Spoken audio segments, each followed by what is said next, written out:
अस्मद्गुरुपात्मा जगद्नित्य भक्तिवेदांत बामन गोस्वामी महाराज श्री चरण कमल এই দিন আজকে আমরা কি সম্বন্ধে শ্রবণ করব? অভিধ তত্ত্ব সম্বন্ধে। অভিধ মানে সেবা। সেবা অভিধ তত্ত্বর দেবতা হচ্ছে ছিল রূপ গোস্বামী পাদ।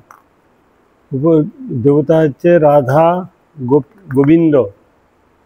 সেই অভিধ মানে সেবা, ভগবানের সেবা দ্বারা ভগবানকে। সেইভাবে বলতে শ্রেয় দুই প্রকারের। একটা বিবিধ পন্থার মধ্যে দুইটা পন্থা আছে, একটা হচ্ছে শ্রেয় পন্থা, একটা হচ্ছে পেয় পন্থা। পেয় মানে আপাতত মধুর, আর শ্রেয় মানে ভালো। পেয় মানে নিজের চেষ্টার দ্বারা, যুক্তির দ্বারা পড়ে শুনে জেনে নেব, গুরু করার দরকার নেই, ভগবানকে আমি নিজে থেকেই জেনে, আমি তো পণ্ডিত, কিন্তু হবে না। এটা হচ্ছে আনুগত্য ধর্ম। শ্রেয়টা হচ্ছে আনুগত্য ধর্ম, পেয়টা হচ্ছে বিদ্যা বুদ্ধি পাণ্ডিত্যের দ্বারা অহং মম বুদ্ধির দ্বারা জেনে নেব। কঠোপনিষদ বলছেন যে দুইটি মনুষ্যকে আশ্রয় করে থাকে, সে এবং সুখ দুঃখ ভালো মন্দ দিন রাত দুটাকে নিয়ে আশ্রয় করে থাকে। যারা পণ্ডিত ব্যক্তি, ধীর ব্যক্তি, সাধু ব্যক্তি এই দুইটি তত্ত্ব সমগ্ররূপে জেনে তারা মুক্তির কারণ, অপরটি হচ্ছে বন্ধনের কারণ। একটা শান্তি, একটা হচ্ছে দুঃখ কষ্ট বন্ধন, একটা হচ্ছে মুক্তির কারণ। তো এই দুটার মধ্যে বিচার করে নেয় কারা? যারা বুদ্ধিমান ব্যক্তি, পণ্ডিত ব্যক্তি, ভগবান তাদেরকে বুদ্ধি যোগায়, তারা করেন। এখন প্রিয় পরিত্যাগ করিয়া শ্রেয়কে বরণ করে, দুঃখটাকে ছেড়ে দিয়ে তারা সুখটাকে বরণ করে, মুক্তিটা শান্তিটা তারা চায়, তারা দুঃখ কষ্ট বন্ধনটা চায় না। আর বিবেকহীন ব্যক্তি, মন্দবুদ্ধি ব্যক্তি, অল্প বুদ্ধি সম্পন্ন ব্যক্তি, কর্মী জ্ঞানী যোগী ভোগী অসাধু নিন্দু পাষণ্ডী, তারা কি করে না, যোগ অর্থাৎ অলব্ধ বস্তু লাভ এবং ক্ষেম বস্তু, ক্ষেম মানে অর্থাৎ লব্ধ বস্তু সংরক্ষণ, তদ উভয়কে প্রিয় বলিয়া প্রার্থনা করে। যারা বিবেকহীন, যারা কর্মী জ্ঞানী যোগী মন্দবুদ্ধি, যারা অসাধু, লব্ধ বস্তু লাভ, এই টাকা পয়সাটাকে সংগ্রহ করে, এইটা আমাকে শান্তি দিবে, সুখ দিবে, টাকা পয়সা গাড়ি বাড়ি সন্তান পুত্র আত্মীয় স্বজন বিষয় সম্পত্তি, এইটাকে লাভ করার জন্য ক্ষেম অর্থাৎ অলব্ধ বস্তু সংগ্রহ। টাকা পয়সা গাড়ি বাড়ি এটা চিরকাল থাকে না, এটা নষ্ট হয়ে যায়। এটা আয় করতে যেমন কষ্ট, আর রক্ষা করতেও কষ্ট, তার জন্য প্রাণও যেতে পারে। সংগ্রহ এই উভয়কে পেয় বলে প্রার্থনা করে। পেয় মানে এটাকে বন্ধনের কারণ, এটাকে সুখ দিবে বলে মনে করে। অসাধুকে সাধু বলবে, সাধুকে অসাধু বলবে। হ্যাঁ, তো সেই জন্য এইকে তারা প্রার্থনা করে। তো চরম কল্যাণের চেষ্টা করা জীব মাত্রকে, প্রত্যেকের চরম কল্যাণ, পরম মঙ্গল, চিরশান্তি, চিরসুখ, এটা প্রত্যেকেরই কর্তব্য। কি করলে আমাদের চিরসুখ চিরশান্তি, আমি আর বারবার এ সংসারে আসতে হবে না। প্রভুপাদ এই শ্লোকটা প্রায় বলে থাকেন। শ্রীমদ্ ভাগবতে একাদশ স্কন্ধের নবম অধ্যায়ের 29 নম্বর শ্লোক। সেখানে বলছে লব্ধা সুদুর্লভম ইদং বহু সম্ভবান্তে মনুষ্যম অর্থদম অনিত্যম অপিয় ধীর তূর্ণং যতেতন মৃত্যু যাবৎ নিঃশ্রেয়স খলু বিষয়তথা। বিষয়টা প্রতি জন্ম আমরা পাবো। কুকুর ছাগল ভেড়া কুত্তা গাছপালা, তারাও ছেলেমেয়ে আছে, সংসার করছে, কিন্তু আমাদের বৈশিষ্ট্য আমাদের ভগবানকে পেতে হবে। এই সংসার কোনোদিনই সুখ দিবে না। আমাকে ভগবান পেলেই, গুরু বৈষ্ণবের কৃপা পেলে, ভগবানকে পেলে এ জন্মটা শান্তি, পরজন্মে আর দ্বিতীয়বার সুখ দুঃখ ভুল বুঝাবুঝি মধ্যে আসতে হবে না। যদ্গত্তান নিবর্তন্তে, সেই ধামে জন্ম হবে, শুধু গুরু বৈষ্ণব আনুগত্যের সেবা হবে। এইটাই সবাই চায়। আমরা প্রত্যেকে চাই দুঃখটা চলে যাক, সুখটা আসুক। কেউ দুঃখ চায় না। পশু পক্ষী কীট পতঙ্গ জন্তু জনে গাছপালা মানুষ, কেউ দুঃখ চায়? ভাগবত বলছেন কর্মাণি অভ্যমানং দুঃখায়তে সুখায়ত, দুঃখটা চলে যাক, সুখটা আসুক। কিন্তু আমরা সুখ কি পাচ্ছি? শাস্ত্রে কি বলেন? নিত্য আর্থী দেয় না বৃত্ত না দুর্লভ আত্মমিত্র। দুঃখ থেকে অধিকতর দুঃখ পাচ্ছি, সুখ আমরা পাচ্ছি না। তবু তার পিছনে সকাল থেকে সন্ধ্যা পর্যন্ত ছুটছি, কিন্তু সুখ যে দেবে একমাত্র গোবিন্দ, তার থাকতে আমরা বহু দূরে অবস্থান করছি। যার জন্য আমাদের এই অবস্থা। সেখানে বলছেন অনেক জন্মের পর মনুষ্য জন্ম লাভ হয়ে থাকে, অনেক জন্মের পর। জলদা লবলক্ষানি স্থাবরা লক্ষবিংশতি কৃম রুদ্র সংখ্যকা পক্ষিণাং দশলক্ষণম ত্রিংশ লক্ষানি পশুবৎস চতুর্লক্ষানি মানবা। ৮০ লক্ষর পর ২ লক্ষ বন মানুষ, শিল্পাঞ্জি, আদিম মানুষ, সভ্যতার হয় না এইবার। তারপর ২ লক্ষ এই জন্ম পেয়েছে, এটা লাস্ট জন্ম। শাস্ত্র বলছে এটা লাস্ট জন্ম। আমরা যদি এবারে হরিভজন না করি, পুনমসিকেও ভব, আবার সেখানেতে ফিরে যেতে হবে, যেখান থেকে এসে আবার সেখানে ফিরে যেতে হবে। সুতরাং এ অত্যন্ত দুর্লভ, দুর্লভ মনুষ্য জন্ম লোভিয়া সংসারে। পরের লাইনটা কি? বাহ, হ্যাঁ, এইগুলো একটা একটা প্রয়ার শিখে যাবে, এইগুলো তো জানার জন্য। এই জন্ম অনিত্য হলেও পরমার্থ, এই একটা অনিত্য ধ্বংসশীল হলেও এই শরীরের ছাড়া অন্য কোনো শরীরে হরিভজন হয় না, হরিনাম হয় না, ভগবানকে পাওয়া যায় না। দেবতা কি, অসুর কি, অন্য জীবজন্তু কি, কোনো জন্ম হরিভজন, একটাই জন্ম দিয়েছে, এই মনুষ্য জন্ম। এই জন্ম ছাড়া হরিভজন হয় না, এই জন্ম ছাড়া ভগবানকে পাওয়া যায় না। এই জন্য পরমার্থ, এটা পরমার্থ মানে ভগবানকে পাওয়ার একটা, এই শরীর ছাড়া অন্য শরীর হয় না। যারা পণ্ডিত ব্যক্তি, ধীর ব্যক্তি, যারা সাধু ব্যক্তি, তারা মৃত্যু পুনরায় যতক্ষণ না আসে, যতক্ষণ না মৃত্যু, ততক্ষণ পর্যন্ত হরিনাম, হরিভজন, হরিসেবা করে। যারা বুদ্ধিমান ধীর ব্যক্তি, মৃত্যু তো হবে, যতক্ষণ না ততক্ষণ পর্যন্ত করে যাও। প্রভুপাদ, গুরুদেব এরা শেষ পর্যন্ত হরিনাম, হরিভজন করে গেছে সজ্ঞানেতে। প্রভুপাদ 4 দিন আগে থেকে বলে দিল, সবাইকে ডাকো, আমি আর এ জগতে থাকবো না। তিনি 4 দিন হরিনাম, হরিকীর্তন সবাইকে শুনে এই করে সুস্থ অবস্থায় চলে গেল। এরা হচ্ছে ইচ্ছা মৃত্যু, যেমন ভীষ্মদেব ইচ্ছা মৃত্যু, কখন উত্তরায়ণে এসো তার জন্য তিনি অপেক্ষা করছেন। সেই সরসহ্যের মধ্যে এতগুলো তীরের মধ্যে শুয়ে আছে, কত কষ্ট, কত রক্ত ঝরছে, কিন্তু অপেক্ষা করছে কখন উত্তরায়ণে এসো। এখন কোন আয়ন চলছে? এখন কোন আয়ন? উত্তরায়ণ। উত্তরায়ণ 6 মাস, শ্রাবণ, ভাদ্র, আশ্বিন, কার্তিক, অগ্রহায়ণ, পৌষ দক্ষিণায়ন, মাঘ, ফাল্গুন, চৈত্র, বৈশাখ, জ্যৈষ্ঠ, আষাঢ়। এই শ্রাবণ, ভাদ্র, আশ্বিন, কার্তিক, অগ্রহায়ণ, পৌষ দক্ষিণায়ন, মাঘ, ফাল্গুন, চৈত্র, বৈশাখ, জ্যৈষ্ঠ, আষাঢ় উত্তরায়ণ। এখন উত্তরায়ণ শেষ হবে, আষাঢ় মাস শেষ হলে উত্তরায়ণে শেষ হয়ে যাবে। দক্ষিণে 6 মাস, উত্তরে 6 মাস, মনে থাকবে। আষাঢ় পর্যন্ত এটা উত্তরায়ণ, শ্রাবণ, ভাদ্র, আশ্বিন, কার্তিক, অগ্রহায়ণ, পৌষ দক্ষিণায়ন। উত্তরায়ণে মৃত্যুটা ভালো, কিন্তু সব গুরুবৈষ্ণব কোথায় গেছে? প্রভুপাদ এটা গুরুদেবটা সব দক্ষিণায়ন গেছে। দক্ষিণায়ন এই মাসটা কি? এই যে এটা আষাঢ় চলল, শ্রাবণ, ভাদ্র, আশ্বিন, কার্তিক, অগ্রহায়ণ, পৌষ। গুরু মাস কার্তিক মাসে গেছে।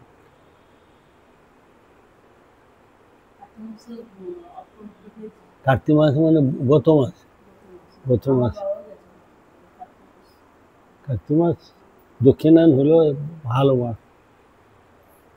বৈষ্ণবরা যে কোনো মাসে যেতে পারে। যাই হোক, চরম কল্যাণ লাভের চেষ্টা করবে, তারা ক্ষণমাত্র সময় নষ্ট করবে না, বিলম্ব না করে চরম কল্যাণ লাভের চেষ্টা করবে।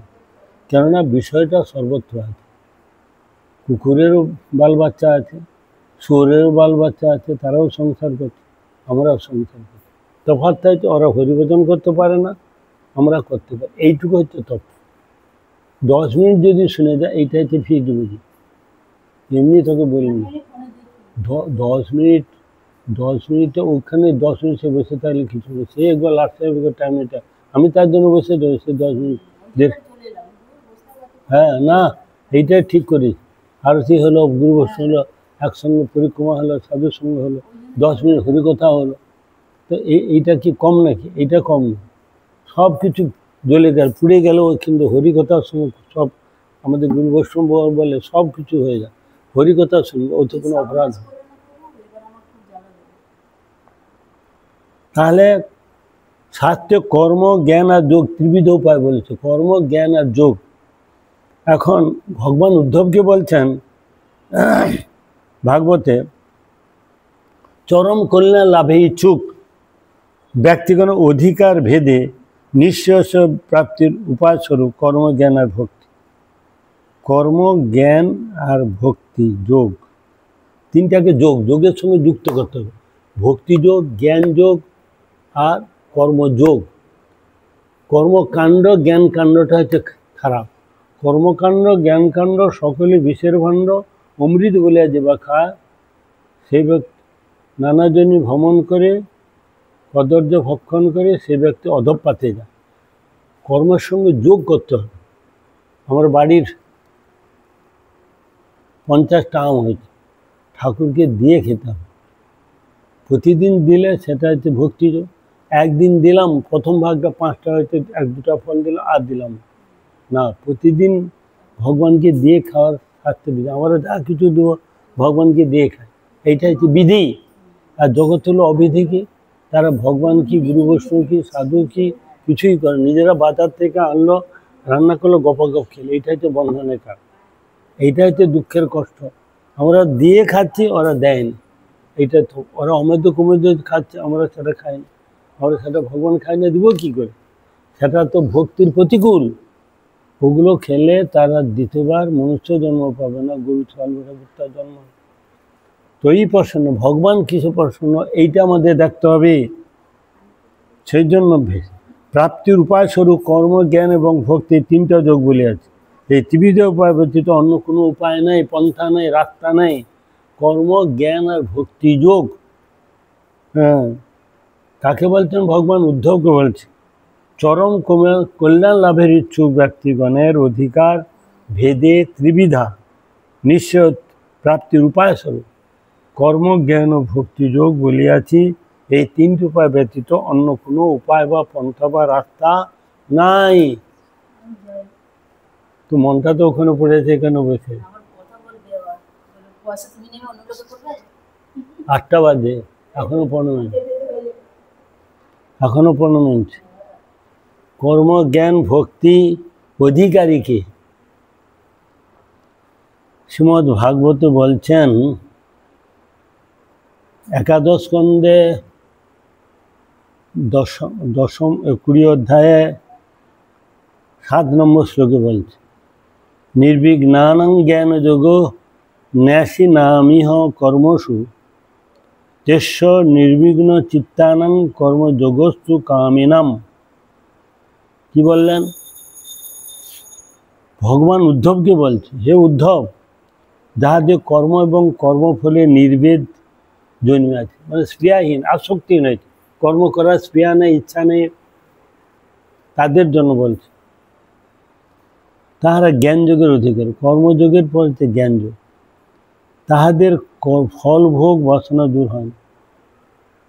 কর্ম করবার জ্ঞানযোগ হলো ঠিক, কিন্তু কর্ম ফল ভোগ করার বাসনাটা এখনো দূরীভূত হয় না। এখনো বাসনা, কর্মফল ভোগ করার ইচ্ছা। এই সকল কামীগণই কর্মযোগের অধিকার। এই সকল কামীগণ তারাই হচ্ছে কর্মযোগের অধিকার। যারা কর্ম ফলে নির্ভেদ জন্মে আছে, কর্ম এবং কর্মফলে নির্ভেদ জন্মে আছে, জ্ঞানযোগের, তারাই জ্ঞানযোগের অধিকার। তাহাদের যাহারা কর্মফল বাসনা এখনো দূরীভূত হয় না, সেই সকল কামীগণ কর্মযোগের অধিকার। ফল ভোগ করার এখনো বাসনা যায়নি, ইচ্ছা যায়নি, প্রবৃত্তি যায় না, সেই সকল কামী কর্মীগণের কর্মযোগের অধিকার। আর একটা শ্লোক বললেন, যদৃচ্ছা মত কথাদো জাত সদ্যস্তু জপুমান ন নির্বিঘ্ন নাথে শক্ত ভক্তি যোগস্ব সিদ্ধিদহ। যারা যারা পূর্বজন্মের স্বীকৃতির ফলে আমার কথায় দৃঢ় বিশ্বাস জন্মে আছে, আগের জন্মে কিছু করেছিল, এর জন্য আমার কথায় বিশ্বাস জন্মে আছে। সংসারে আত্যন্তিক অত্যধিক বিরক্তি, অত্যাসক্তি নেই। সংসারে অত আসক্তিও নেই আর বিরক্তিও নেই। বিরক্তি অত্যাসক্তি নাই, তাদের পক্ষে অভিযোগ সিদ্ধিত হয়।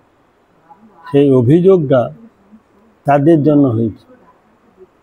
পূর্ব সুক্রির ফলে আমার কথা দৃঢ় বিশ্বাস জন্মিয়াছে, অথচ সংসারে অত্যধিক বিরক্তি বা অত্যাসক্তিও নাই, তাদের পক্ষে ভক্তিযোগ সিদ্ধিদায়ক।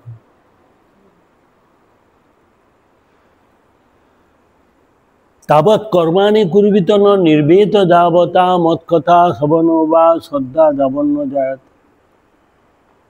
যে কাল পর্যন্ত নির্বেদ অর্থাৎ কর্মফল যোগে বিরক্তি হয় না, কর্ম করার নির্বেদ, নির্বেদ মানে আসক্তিহীন, যে নির্বেদ অর্থাৎ কর্মফল ভোগে বিরক্তি হয় না, ভোগ করার ইচ্ছা, এখন বিরক্ত হয়। ভক্তিমার্গে আমার কথা শ্রদ্ধা জন্মে, আমার কথা ভক্তি যোগে যে আমার কথা শ্রদ্ধা যদি না জন্মে, তৎকাল পর্যন্ত কর্ম সকলে অনুষ্ঠান করত। যতক্ষণ না আমাতে শ্রদ্ধা জন্মে ভক্তিমার্গে এবং কর্মফলে বিরক্তি হলো না, ততদিন পর্যন্ত তাকে কর্ম করতে হবে। ত্যাগী বা ভগবত ভক্তগণের কর্ম অনুষ্ঠানের প্রয়োজন। যারা ত্যাগী, যারা ভগবত ভক্ত, তাদের কর্ম অনুষ্ঠানের প্রয়োজন নাই। তারা তো ভক্তি মার্গের, তাদের ভগবানের কথা শ্রদ্ধা জন্মে গেছে, তারা কর্ম করবে, তারা একটু কর্মযোগ, ভক্তি যোগ, ভগবানের সঙ্গে যোগযুক্ত হয়ে গেছে। আর যাদের এখনো বিরক্তি হয় না কর্মফলে, তারাই এই সমস্তগুলো অনুষ্ঠান করে। এই জন্য ভগবান বা ভগবান ভক্তগণের কর্ম অনুষ্ঠানে কোনো প্রয়োজন নেই, এই তাৎপর্য। অধিকার নির্ণয় করেছে, অধিকার কাদের হয়েছে? একাদশ স্কন্ধের 21 অধ্যায়ের 2 নম্বর শ্লোকেতে বললেন, সে অধিকারে যা নিষ্ঠা স্বগুণ পরিকীর্তিত বিপর্যস্তু দোষ সাধু ভয় রেশ নির্ণয়। যে ব্যক্তির যাহাতে অধিকার দেখে বেচছে দর করছে, তাই তিনি করবেন। সে আধা ব্যাপারী হয়তো জাহাজের খবর নেবে না, চাষি চাষের খবর নেবে, ইঞ্জিনিয়ার ইঞ্জিনিয়ারিং ব্যাপারে দেখে, ব্রাহ্মণ যজন যাজন অধ্যাপনা করে, তার যে যার একটা তো কাজের আছে। এখনো ভক্তিমার্গে ভগবানের কথাতে বিশ্বাস হয় নাই, তৎকাল পর্যন্ত তারা এই কর্ম সকল করবে। ত্যাগীয় ভগবত ভক্ত অনুষ্ঠানের প্রয়োজন। তারা তো সবসময় ভগবান ছাড়া কিছু বুঝে না, সবসময় ভগবানের চিন্তা, ভগবানের নাম রূপ, তর নাম অরূপ চরিতাদি সুকীর্তনান স্মৃত কমন মনস্য নিযুজ্য তিষ্ঠনবধি দদনুরগামী জনানুগামী কালং নাই দুঃখীল মৃত্যুপদে সারম। তারা সবসময় ভগবানের নাম রূপ করছে, এই জন্য মৃত্যুকে তারা জয় করে নিয়েছে। সেই জন্য যে ব্যক্তি যাহাতে অধিকার তিনি তাই করিবেন। শেষ অধিকারে যা নিষ্ঠা, তার নাম হচ্ছে গুণ। ভাঙে রাস্তাঘাট নোংরা পরিষ্কার করবে, চণ্ডাল শ্মশানে মশানে থাকবে। যারা ভক্ত তারা ভগবানের সেবা পূজা নাম গুণ কীর্তনে থাকবে। তাহলে সে অধিকারে যা নিষ্ঠা সগুণ পরিকীর্তত বিপর্যস্তু দোষ সাধু ভয় রেশ নির্ণয়। যে ব্যক্তি যাহাতে অধিকার তাই করবেন, শেষ অধিকারে যা নিষ্ঠা তার নাম গুণ। অধিকার নিষ্ঠা পরিত্যাগের নাম হচ্ছে দোষ।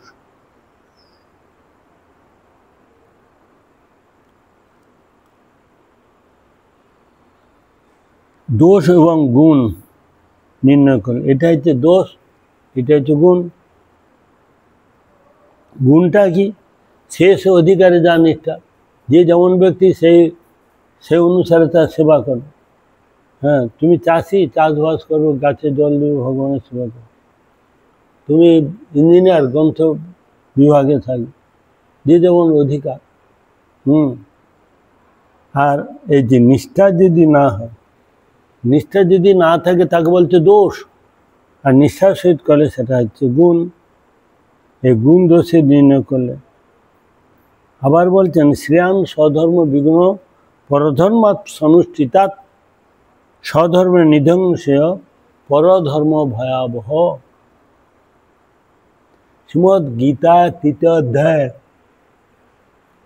৩৫ নম্বর শ্লোকিতে বলেন, শেষ শ্রেয়ান স্বধর্ম বিঘ্ন পরধর্ম সনুষ্ঠিতাৎ স্বধর্মের নিধ্বংসেয় পরধর্ম ভয়াবহ।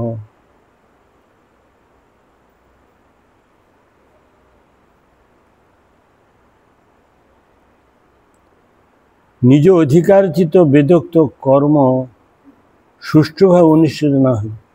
সুষ্ঠুভাবে মানে ঠিকভাবে অনুষ্ঠান করতে হয়। বুদ্ধির সহিত, যত্ন সহিত, ভক্তির সহিত যদি ভগবান অনুষ্ঠান করে, তদ অধিকার পক্ষে করাই ভালো। যে যেমন অধিকারী সে অধিকার অনুযায়ী করতে বলছে। পরধর্ম উত্তরূপে আলোচিত হইলেও তা ভীতিজনক। স্বধর্মের নিধনের অংশ, পরধর্মটা ভয়াবহ। পরধর্ম উত্তম রূপে আলোচিত হইলেও সেটা ভীতিজনক। কেননা স্বধর্ম অর্থাৎ অধিকারচিত ধর্ম পালন করিতে করিতে যদি পতন হয়, তবে তাহ অমঙ্গলজনক হয় না।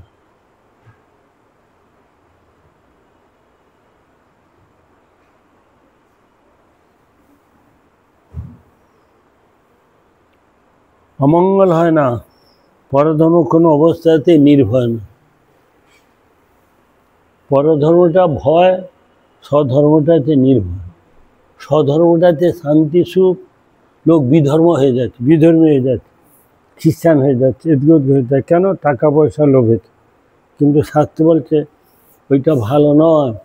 স্বধর্মে মৃত্যু ভালো, কিন্তু অধর্মটা ভয়, আরও বেশি কষ্ট দুঃখ পায়।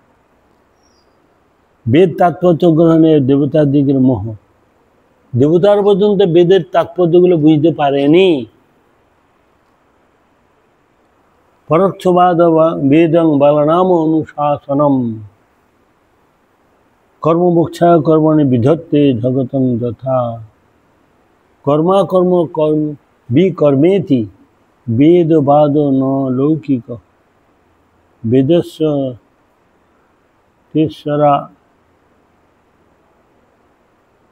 তেশ্বরাত্মৎ তত্র মুহ্যন্তি সুরয়। পরোক্ষবাদ বালনাম অনুশাসন।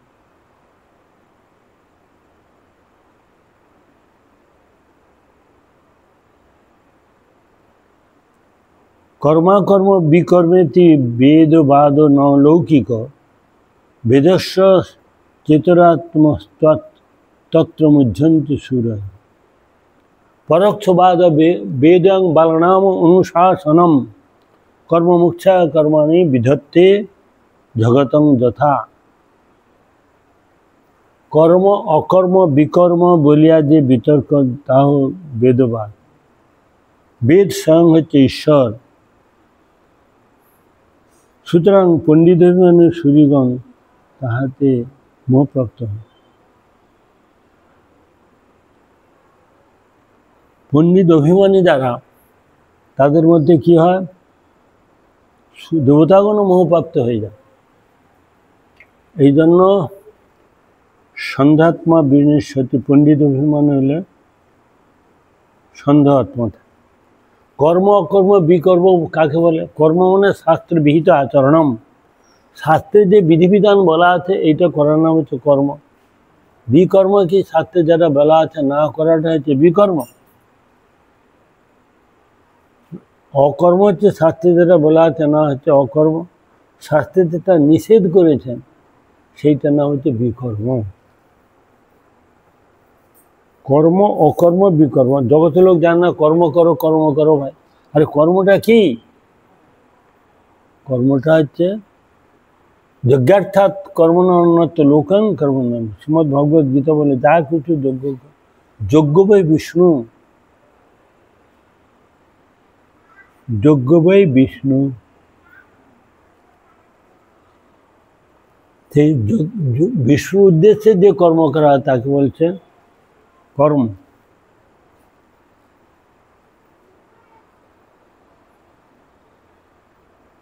পণ্ডিতগণ সূরিগণ দেবতাগণ পর্যন্ত তাহাতে মোহপ্রাপ্ত।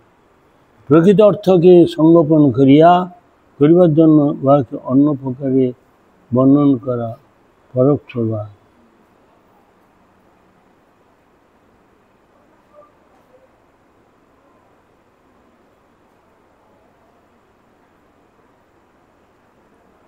বেদ হচ্ছে পরোক্ষবাদ।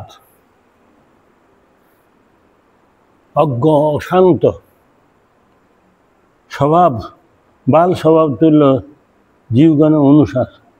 বেদেতে শাসন করে, এইটা না করে পাপ, একাদশী না করলে পাপ হবে, হ্যাঁ, ভগবানের প্রসাদ না খেলে পাপ হবে, ভগবানের নাম না করলে পাপ হবে।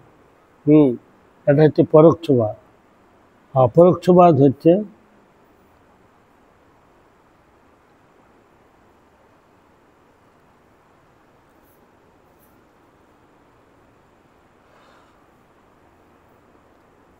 পিতাদেরও ছেলেদের রোগ মুক্ত করার জন্য ঔষধ ছেলে চাইবে খালে মিষ্টি খাবো, ক্যাডবেরির খাবো, কিন্তু পিতা দিবে না, কারণ তার মঙ্গল চায়। তদ্রূপ সন্তানের আরোগ্যের জন্য তাহাকে মিষ্টান্নে প্রলোভন দেখাইয়া ওষুধ সেবন করানো হয়। লাটিম দেখিয়ে, খেলনা দেখিয়ে, এইটা দেবো, তুই দিয়ে ওটা খেয়ে নে। খাওয়ার পর আর দেয় না, খাওয়ার পর আর সে মিষ্টি টিষ্টি দেয় না, কিন্তু একটা টোপ দেখা নেয়। শাস্ত্র সেরূপ কর্মনির্বৃত্ত উদ্দেশ্যে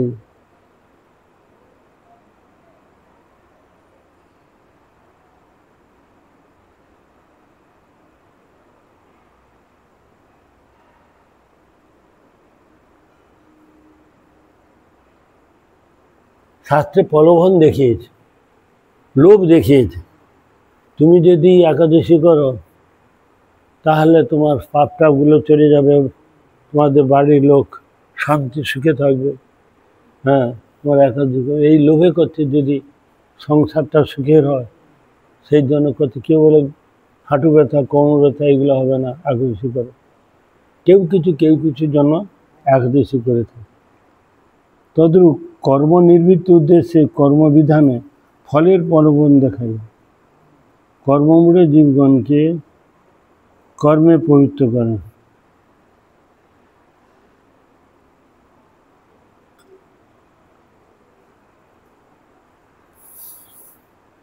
রোগী ইচ্ছা করিলে সদ্বৈদ্য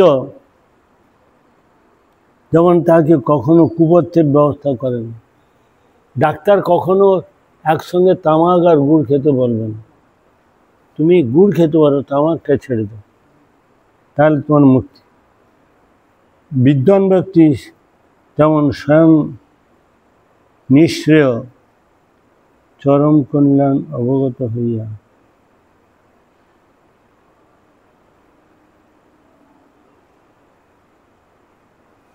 বিদ্বান ব্যক্তি যেমন স্বয়ং নিঃশ্রেয় অর্থাৎ চরম কল্যাণাভের অবগত হইয়া অনভিজ্ঞ ব্যক্তিকে কখনো প্রবৃত্তি মার্গে উপদেশ দেয় না। পিতামাতা কখনো বলবে না তুই একটু মদ খা, তুই নেশা কর, তার মঙ্গল চাই, এগুলো চাইবেন। আজকালকে দেখা যাচ্ছে পিতাও বাঁশি বাজাচ্ছে, ওইটা আবার ছেলেকে দিচ্ছে, ছেলে খেয়ে পিতাকে দিচ্ছে। এটা ছিল না, এটা কলিকালের পক্ষে এটা সম্ভব। তারা কখনো প্রবৃত্তি মার্গের কথা বলবে না, তারা সবসময় সাধু সন্ত নিবৃত্তি মার্গের কথা বলে। তারা কখনো শ্রেয়টাকে বাদ দিয়ে প্রিয় কথা বলবে না। তারা কখনো আরোহ পন্থার কথা বলবে না, তারা অবরোহ কথা বলল। অবরোহ তাবৎ সমুদেতে স্বর্গে তাবৎ পুণ্যং সমাপ্যতে ক্ষীণে পুণ্যম প্রতত্ত্ববাগ নিঞ্ছন কালচালিত। তাবৎ সমুদেতে স্বর্গে তাবৎ পুণ্যং সমাপ্যতে ক্ষীণে পুণ্যে পতত্ব বাগমিচ্ছন মিচ্ছন কাল চালিত। যে পর্যন্ত না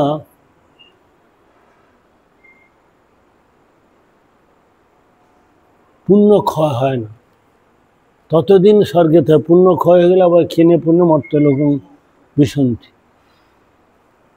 হ্যাঁ, এই জন্য ওইটা ভালো না। এটা দেবী ধামের মধ্যে জন্ম মৃত্যু মালায় ঘুরতে থাকে। আর যদ্গত্বানা নিবর্ধন্তে তার ধাম পরমং মম, আমার ধামে গেলে ফিরে আসতে হয় না, সেখানে কষ্ট নেই, দুঃখ নেই, শুধু আনন্দে আনন্দ হয়। যে পর্যন্ত তিনি স্বর্গে আনন্দ লাভ করেন, কিন্তু পুণ্য শেষ হলে তাকে অনিচ্ছা সত্ত্বেও কাল দ্বারা প্রেরিত হয়ে অধোগতি প্রাপ্ত হয়।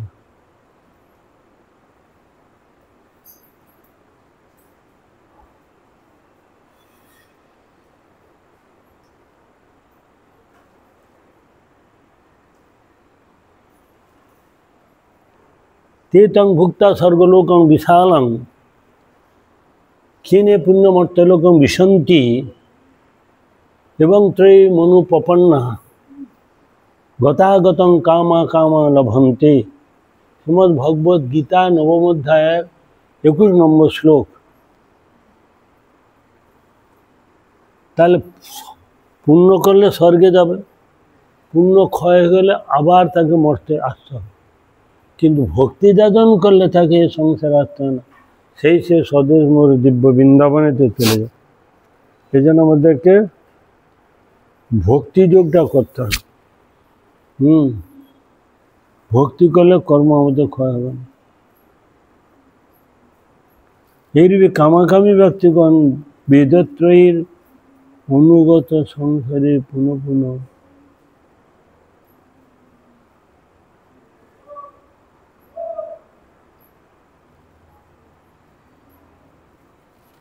প্রকৃত সুখ ভোগ করিয়া পুণ্য ফল হইলে মর্ত্যলোকে আগমন করে। পুণ্য ক্ষয় হয়ে গেলে আবার মর্ত্যলোকে আসে। এইরূপে কামাকামী ব্যক্তিগণ বেদত্রয়ী অনুগত সংসারে পুনঃ পুনঃ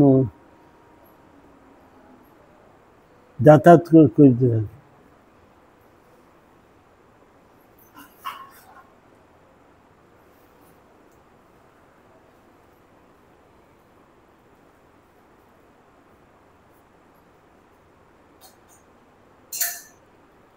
শ্রীমদ্ ভাগবতে প্রথম স্কন্ধে পঞ্চম অধ্যায় 12 নম্বর শ্লোকে বললেন, নৈষ্কর্মম অপি অচ্যুত বর্জিতম ন শোভতে জ্ঞানম অলম নিরঞ্জনম কুতঃ পুনঃ শশবৎ অভদ্র ঈশ্বরী ন চ অর্পিতং কর্ম তদপকারণম। কি বললেন?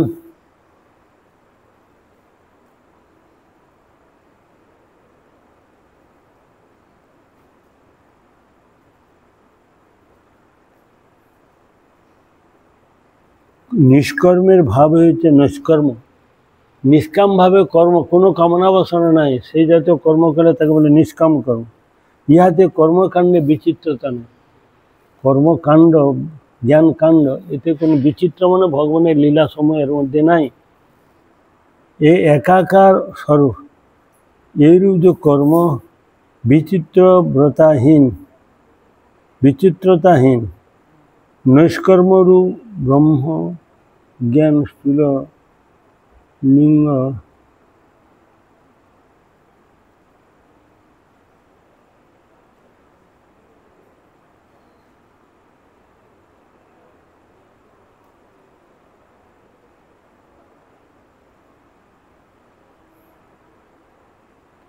কর্ম বৈচিত্রতাহীন নৈষ্কর্ম ব্রহ্মজ্ঞান স্থূললিঙ্গ দেহে আত্মবুদ্ধির উপাধি ধর্মে নিবর্তক হইল অচ্যুত ভাব বর্জিত, অর্থাৎ ভগবত ভক্তি রহিত হইল অধিক শোভা পায় না। তখন সাধন ও সিদ্ধিকালে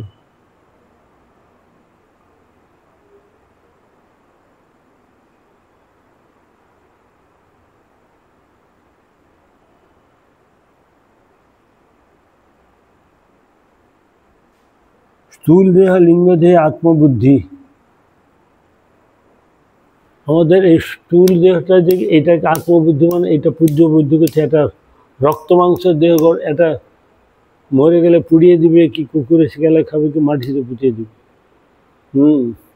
এটা হচ্ছে স্থূল দেহ।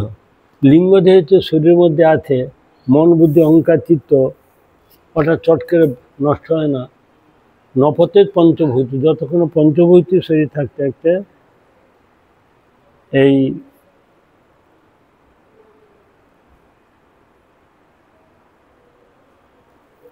ভগবানের দর্শন, ভগবানের কৃপা লাভ হবে না।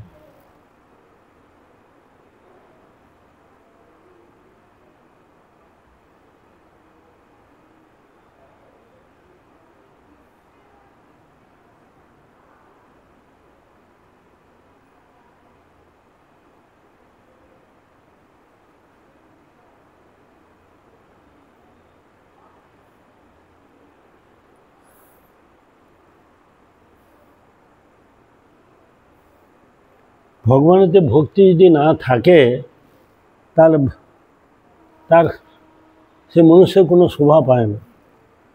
সাধন সিদ্ধিকালে দুঃখরূপ কাম্য কর্ম, সাধন ও সিদ্ধি দুইটাতে কাম্যকর্ম করার ফলে অকাম্য কর্ম যদি ভগবানের সেটা যদি বা ভগবানের অর্পিত না হয় তাহলে ওই সকল কর্ম কী প্রকারে শোভা পাইতে পারে। যা কিছু কর্ম ভগবানকে অর্পণ করতে হবে, ভগবানের অর্পিত না হলে সেটা বন্ধনের কারণ। সেইটা হচ্ছে জীবন মৃত হিস। যা কিছু কর্ম করে ভগবানকে যদি না দেওয়া হয় তাকে জীবিত অবস্থা মৃত বলা হয়েছে।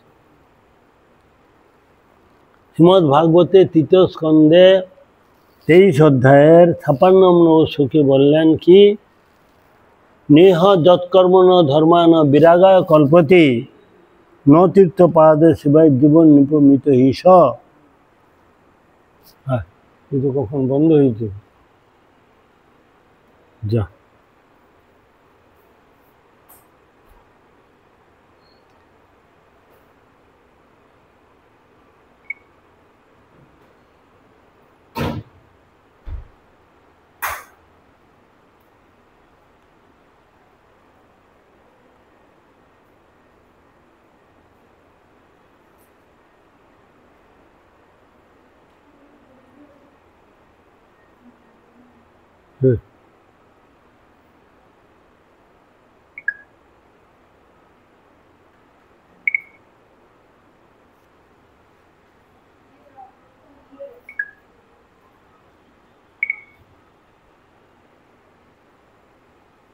কি বললেন?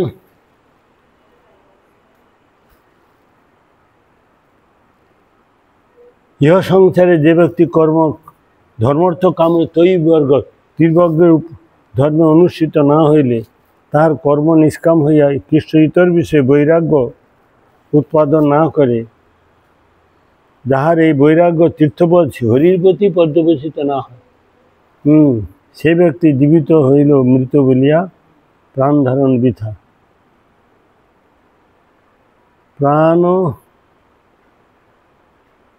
প্রাণ ধারণে বৃথা।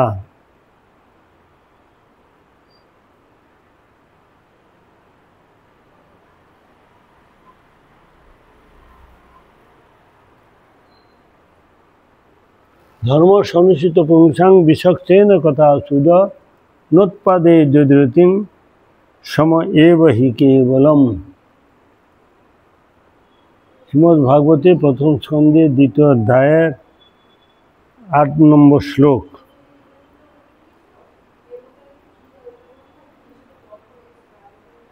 যদি মানবগণ বর্ণাশ্রম পালন ধর্ম স্বধর্ম অনুষ্ঠিত হইয়াও তা ভগবান এবং ভাগবত মহিমা শ্রবণ কীর্তনে আসক্তিরূপা রুচি উৎপাদন না করে, আসক্তি হলো না, রুচিও হলো না, তখন সে কী হবে? তবে ঐরূপ ধর্ম অনুষ্ঠান নিশ্চয়ই বৃথা শ্রমমাত্র, ভস্যে ঘি ঢালা, বৃথা শ্রমমাত্র হয়ে যায়। মানবগণে বর্ণাশ্রম ধর্ম পালন স্বধর্ম অনুষ্ঠিত হলেও তাহাতে ভগবান এবং ভাগবত মহিমা শ্রবণ কীর্তন স্মরণ রুচি উৎপাদন না করি, তবে ওই ধর্মানুষ্ঠান নিশ্চয়ই বৃথাশ্রম মাত্র। বৈরাগ্য এবং আত্মজ্ঞান পর্যন্ত যে নৈষ্কর্ম ধর্ম, তার ফল তৈবর্গিক অর্থ নয়। বৈর্গিক ধর্ম যে অব্যভিচারী অর্থ, তার ফলে বিষয়ভোগ বিহিত হয় না।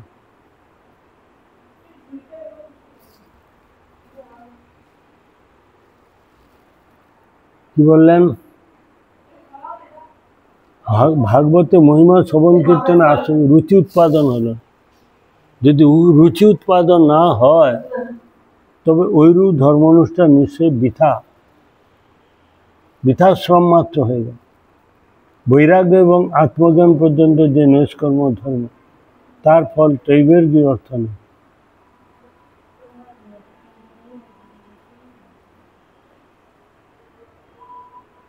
আপবর্গিক ধর্মের যে অব্যভিচারী অর্থ, তার ফলে বিষয়ভোগ বিহিত হয়।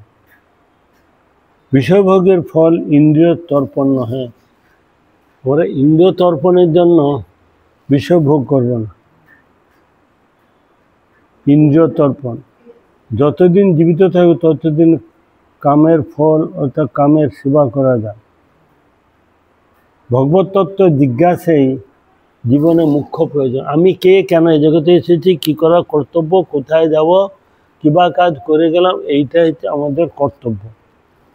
আমরা এই জাতীয় প্রশ্ন, আমি কে, কেন জগতে এসেছি, কি করা কর্তব্য, কোথায় যাব, কিবা কাজ করে, এই প্রশ্ন উত্তর সাধু সন্ত ছাড়া ডাক্তার, ইঞ্জিনিয়ার, উকিল, ব্যবসা মন্ত্রী এরা তিনটা থাপ্পড় মারলেও একটা কিছু বলতে পারবে। যতদিন কামের ফল, কামের সেবা করা যায়, ভগবত তত্ত্বের জিজ্ঞাসাই জীবনের মুখ্য প্রয়োজন। নিত্য নৈমিত্তিক ধর্ম অনুষ্ঠানের দ্বারা যে জগতে যে স্বর্গ সিদ্ধি লাভ,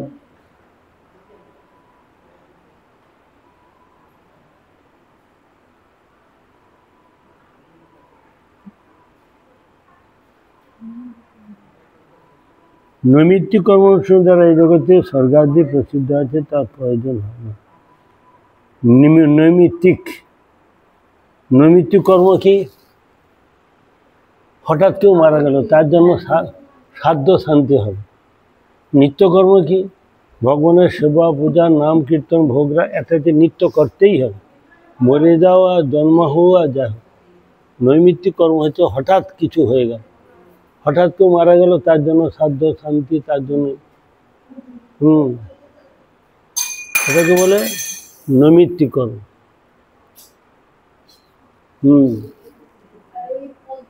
যজ্ঞেশ্বর বিশ্ব উদ্দেশ্যে যে অনুষ্ঠিত হয় নাই, যদি বিশ্ব উদ্দেশ্যে যজ্ঞ না, দেবদেবীর অনেকে যজ্ঞ করে থাকে, এটা বৃথা, এটা কোনো কাজ।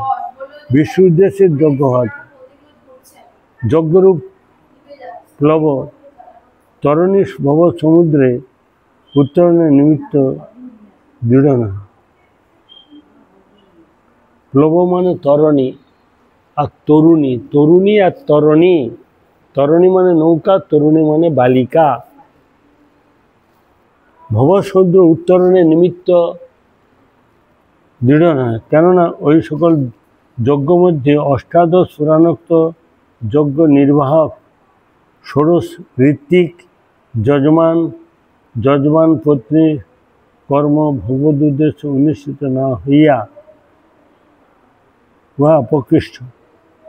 যে সকল অবিবেকী ব্যক্তি ইহাকে চরম কল্যাণ লাভের উপায় মনে করিয়া তাহাতেই আগ্রহ প্রকাশ করে, তারা পুনঃ পুনঃ জরা মৃত্যুতে প্রাপ্ত হয়।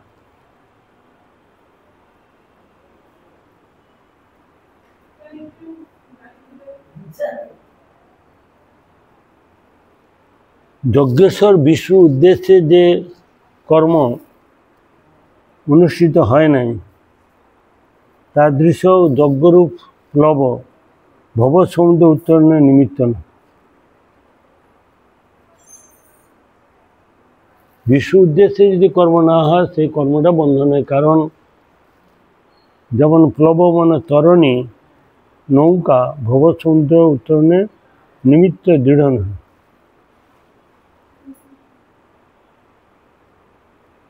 ওই সকল যজ্ঞ মধ্যে অষ্টাদশ পুরাণোক্ত যজ্ঞ নির্বাহক, ষোড়শ ঋত্বিক, যজমান ও যজমান পত্নী কর্ম এবং তদ উপদেশে অনুষ্ঠিত না হয় না বলিয়া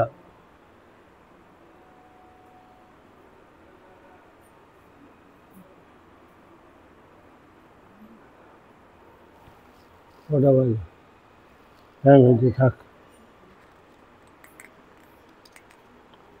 হরে কৃষ্ণ।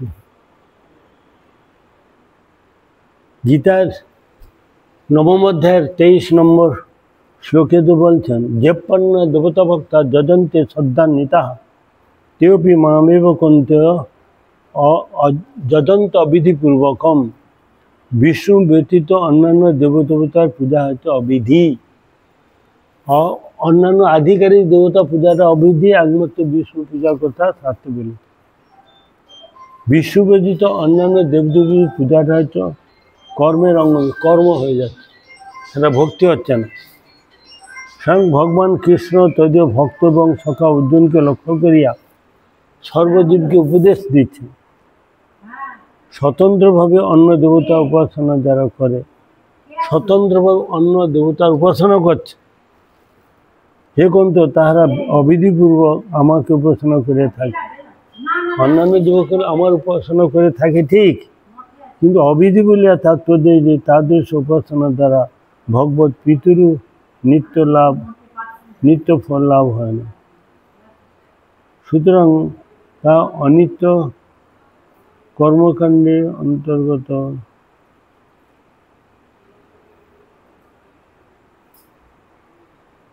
অবিধিপূর্বক আমাকে উপাসনা করে, অবিধি বলিবার উদ্দেশ্যে যে তাদের উপাসনা দ্বারা ভগবত প্রাপ্তিরও নিত্য ফল লাভ হয় না।